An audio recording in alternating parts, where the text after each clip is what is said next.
So we're gonna check out another one of these TED Talks. I'm gonna break all these down because these people's history, it's not good, man. You gotta read. You gotta do your own shit.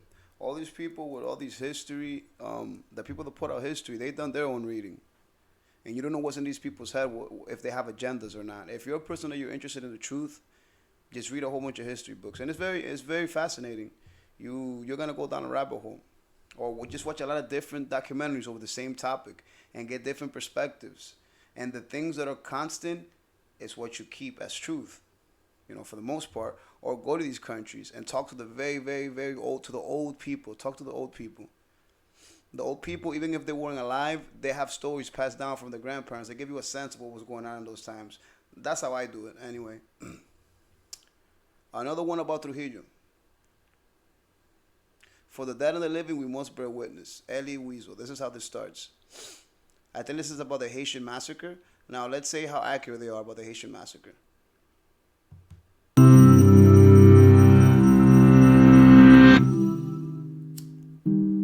When historians talk about the atrocities of the 20th century, we often think of those that took place during and between the two world wars. Along with the Armenian genocide in modern-day Turkey, the rape of Nanking in China, and Kristallnacht in Germany, another horrific ethnic cleansing campaign occurred on an island between the Atlantic Ocean. There's been so many genocides and fucking racial cleansings, whatever the hell you want to call them, in the history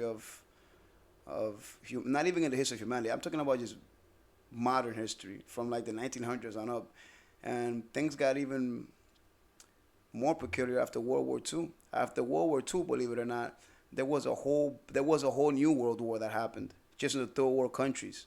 But those, we don't care about that, of course. Just fucking Africans and South Americans. Ocean and Caribbean Sea. The roots of this conflict go back to 1492, when Christopher Columbus stumbled onto the Caribbean island that would come to be named Hispaniola. This is it right here. My beautiful island. Launching a wave of European colonization. The island's Taino natives were decimated by violence and disease, and the Europeans imported large numbers of enslaved Africans to... These niggas were so stupid that the diseases that they had, I forgot the name of it, but it's because those niggas were not getting any fruits. They were not getting any vitamin C, right? So when these niggas got to the Hispaniola, the Indians tried to give those niggas bananas and cantaloupes, and all the and soursop, all the fruits that are, natural to that land, and they wouldn't eat it because they said that those fruits were of the devil. So a lot of them died just because they wouldn't have a piece of fucking fruit, good old piece of mango. To toil in profitable sugar plantations. By 1777, the island had become divided between a French-controlled West and a Spanish-controlled East.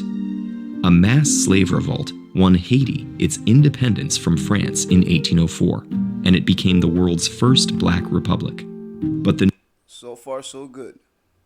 New nation paid dearly, shut out of the world economy, and saddled with debt by its former masters. Meanwhile, the Dominican... Now, what these bitch ass niggas fail to realize, and people always fail to say this shit about the Haitian about the Haitian government. Those dudes decided to genocide everybody on their side of the island that wasn't white. So no European country was going to allow them to be part of the world community. Why would you allow butchers to be part of the world community? That's insane. Common sense would tell you that America would have wanted to back these guys because they wanted to fuck over France, and America and France were not getting along. And were they getting along at this time? When did this happen? I have to get back to you on that.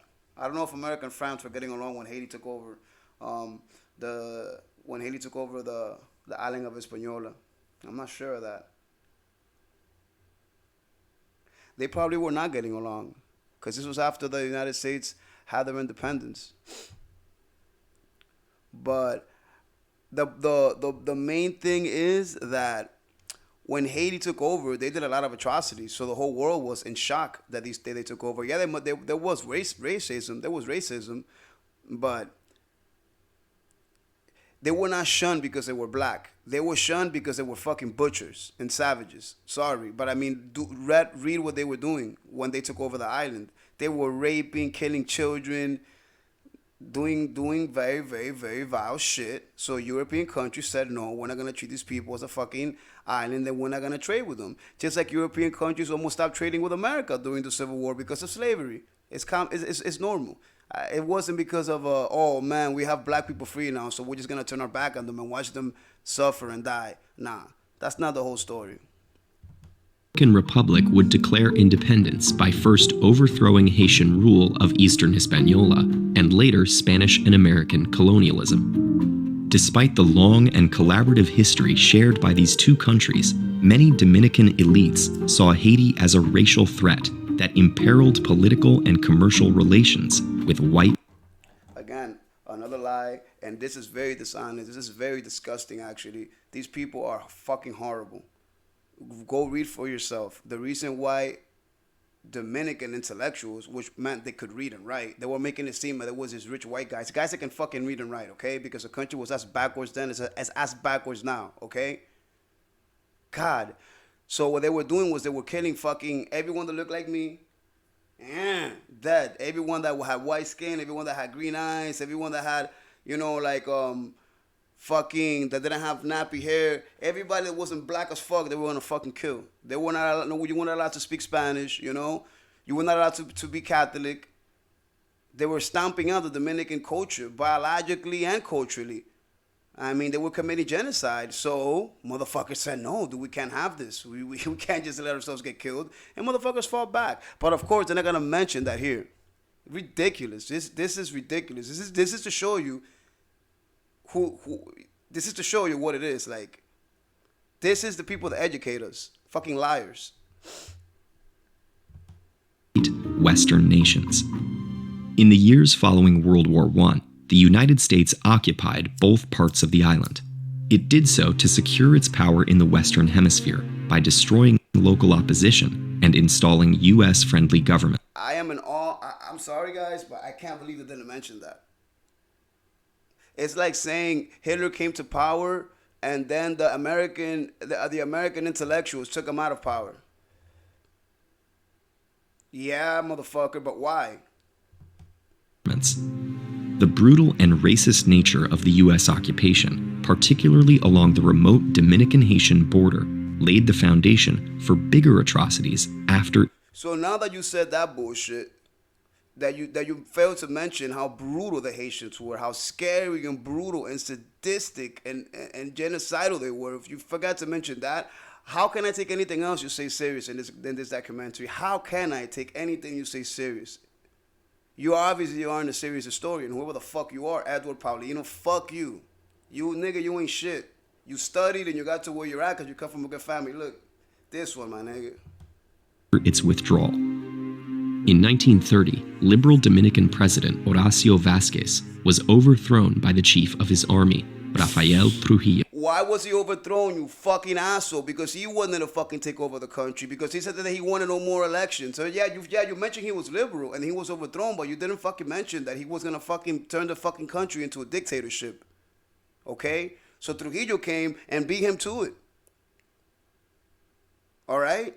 He was going to change the constitution to become the president. Trujillo sniffed it and fucking made another guy pretend like he was going to put him in president. But when they did the coup, Trujillo had all the guns. He was like, okay, buddy, it ain't you. It's going to be me. Basically, along those lines. That's like 90% accurate. I just forget like the exact details and shit. Despite being a quarter Haitian himself, Trujillo saw the presence of a bicultural Haitian and Dominican borderland as both a threat to his power and an escape route for political revolution. Another fucking lie. Oh my God. Trujillo. Guys, please just look it up. It's so easy to find these. Guys, they really fucked up with this one because it's so easy to debunk this bullshit. Trujillo loved the whole multicultural shit. That's what he fucking prided himself on. The multicultural shit of the Dominican Republic. Well, he didn't want us, the racism came in because he didn't want us to be black. He didn't want us to be a black nation. That's absolutely truth. But he wanted us to be biracial. He liked the biracial Dominicans. He really did, and he wanted to make us more white, but he didn't want us to be a white race. This guy was not a retard. This guy understood that we were not European. He understood that we were Latin American, that we were not fucking Caucasian. But he wanted to mix us more. He didn't want us to be black. That doesn't mean he wanted us to be white. He wanted us basically to be like how he looked. So, and and black, Trujillo had, if you're Dominican, you cannot not like black people. You must understand this. You must understand this. Every one of us have black ass motherfuckers in our family. Like half of my family is as black as my shirt. And Trujillo's family too. His brother, his fucking blood brother was black. El Negro Trujillo. His fucking grandmother was Haitian. Shut the fuck up. Trujillo wasn't a racist. He was a xenophobe. It's fucking difference. In a chilling speech on October 2nd, 1937, he left no doubt about his intentions for the region. Claiming to be protecting Dominican farmers from theft and incursion, Trujillo announced the killing of Which was also true because now I'm not making excuses for Trujillo. Trujillo did basically what Vladimir Putin did to take over Ukraine. He said there was Nazis. Well, there is Nazis in Ukraine, but that doesn't mean you have to go take over Ukraine, because there's Nazis in Russia. So there was truth to that. This guy's making it seem like it's not true, so he's not being honest. Yeah, the Haitian farmer was fucking killing Dominican farmers and taking their shit, and vice versa. I'm not saying that like Dominicans were victims. It was vice versa. We're talking about Caribbean farmers, man. Motherfuckers, they're violent people. They're violent, uneducated people. They're savages. I'm sure that shit was happening. But why does it put the Haitians in the wrong? Because they don't belong to the Dominican Republic in the first place. So even if the Dominican instigated it, and there's fights going on, the president of the Dominican Republic is by duty going to choose the side of the Dominican Republic, because he's the president of that country. 300 Haitians along the border, and promised that this so-called remedy would continue. Over the next few weeks, the Dominican military, Trujillo announced the killing of 300 Haitians along the border, and promised that this so-called remedy would continue.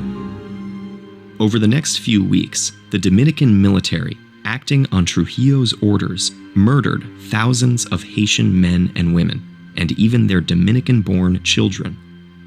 The military targeted black.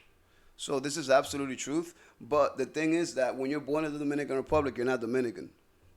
So I don't know why every time I hear things about the Dominican Republic, yeah, even they're Dominican just because they're black. We don't see it that way. We're not American.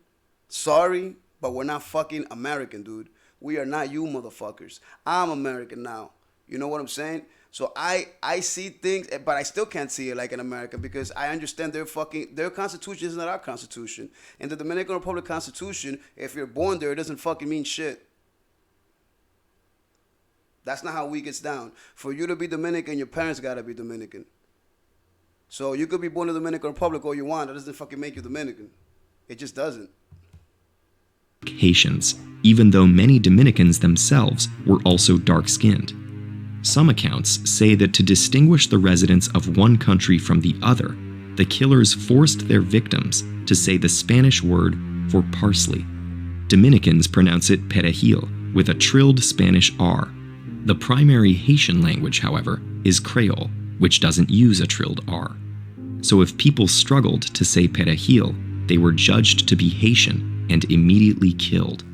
Yet recent scholarship suggests that tests like this weren't the sole factor used to determine who would be murdered, especially because many of the border residents were bilingual. The Dominican... Yeah, I was about to say that I don't know how sure I am of that one right there, for that same reason, because, as a Dominican, you know who's Haitian. You don't have to ask those niggas shit. They might have just done that as a sadistic way to make fun of them as they murdered them. I know Dominican. I'm a Dominican ass dude. I know the psyche of evil. So they probably did say di perejil, like say perejil, but maybe just because they wanted to torture him a little bit. before they killed them, because Dominicans look down on the way that Haitians speak. Government censored any news of the massacre, while bodies were thrown in ravines, dumped in rivers, or burned to dispose of the evidence. All true. This is why no one knows exactly how many people were murdered. All true. All true. My grandfather says it was. My grandfather knows a lot about this. A lot. My grandfather. Well, he's passed now, and I'm so far gone from this. Believe it or not, this is the first time I'm gonna ever speak about this. Outside of my family, he was part of this, of the Parsley massacre. My grandfather was part of this stuff. He took part in this. It was definitely disgusting, and it was definitely in the thousands, and it was definitely a wholesale slaughter of innocent men, women, and children. And what this guy's not also, what I'm gonna give you guys a little piece. So, in the border where the Haitians were, the Trujillo gave an order that if the farmers partook in the massacre, whatever lands that, like, let's say if your neighbor was a Haitian and you killed him, you got to keep his house.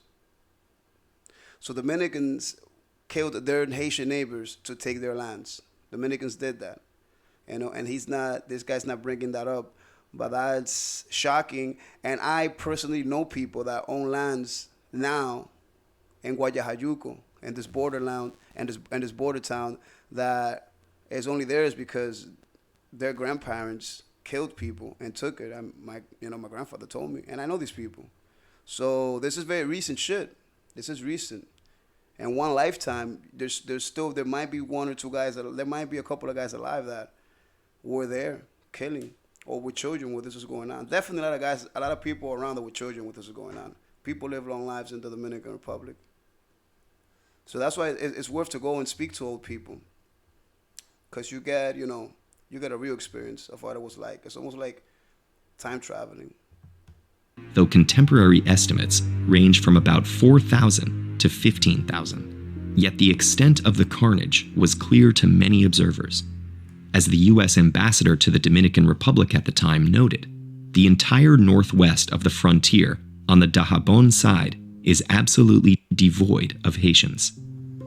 Let me tell you guys something dark and fucked up. The entire northwest of the frontier of the Dajabon side is absolutely devoid of Haitians. How Dominicans would like to see that nowadays. The Dajabon doesn't belong to us. The Dajabon belongs to them completely. Completely, completely. You go to the Dominican Republic, to the Dajabon, and it's like, this isn't Dominican Republic, this is Haiti. So that's another example. I'm not saying killing is right, but it's another example of why the killings happened. Because, the minute that Trujillo died and things let loose, the Haitians just took over the border again. It's a fucked up situation. It's a fucked up situation, and I feel bad for everybody, and especially Haitians. Those not slain either fled across the frontier or are still hiding in the bush. The government tried to disclaim responsibility and blame the killings on vigilante civilians, but Trujillo was condemned internationally. Eventually, the Dominican government was forced to pay only $525,000 in reparations to Haiti, but due to corrupt bureaucracy, barely any of these funds reached survivors or their families. Neither Trujillo nor anyone in his government was ever punished for this crime against humanity. The legacy of the massacre remains a source of tension between the two countries. Activists on both sides of the border have tried to heal the wounds of the past, but the Dominican state has done little, if anything, to officially commemorate the massacre or its victims. Meanwhile, the memory... What about all the massacres that the Haitian inflicted on us? I mean, again, guys, look this up. Look up, just Google, how many times has Haiti invaded the Dominican Republic and how many massacres?